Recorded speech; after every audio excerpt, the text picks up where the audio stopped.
ভাইয়া শহর থেকে গ্রামে আসতে অনেক সুন্দর লাগছে। হ্যাঁ ছোটু ভাইয়া অনেক জোরে তৃষ্ণা পেয়েছে আর আমার গলা শুকিয়ে পুরো কাঠ হয়ে আসছে। হ্যাঁ আমারও অনেক জোরে তৃষ্ণা পেয়েছে, এক কাজ করি সারবর কাছে হেল্প চাই। হ্যাঁ বলো। সারব আমি আর আমার ছোট ভাই শহর থেকে গ্রামে আসছি আর আমাদের অনেক জোরে তৃষ্ণা পেয়েছে। সারব আমাদেরকে জলদি পানি দাও। আচ্ছা এই ব্যাপার, এই লাও পানি। ঠিক আছে।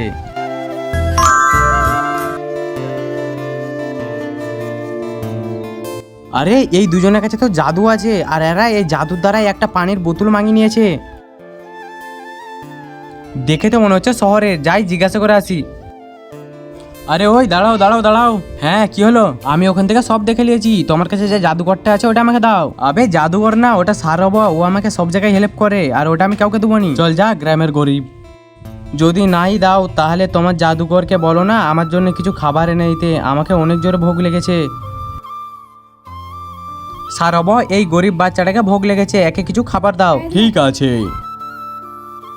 তার আগে যদি শয়তানকে ঘৃণা করে বাবাকে ভালোবেসে থাকো তাহলে ভিডিওটাকে লাইক আর চ্যানেলটাকে সাবস্ক্রাইব করে দাও। না যদি লাইক সাবস্ক্রাইব করো তাহলে বুঝে নেবো তুমি শয়তানকে ভালোবাসো। আরে বাহ কত খাবার, এবারে আমার পেট ভরে যাবে। তোমার জাদু তো অনেক ভালো, এই কথাটা তুই কাউকে বলবি নি, যা চুপচাপ খেলবি যা। হ্যাঁ কাউকে বলবো নি, তোমাকে অনেক অনেক শুক্রিয়া ভাইয়া আমাকে খাবার দেওয়ার জন্যে। বন্ধুরা তোমাকেও যদি সারব চাই তাহলে ভিডিওটাকে লাইক করে চ্যানেলটাকে সাবস্ক্রাইব করে দিয়ে যাও।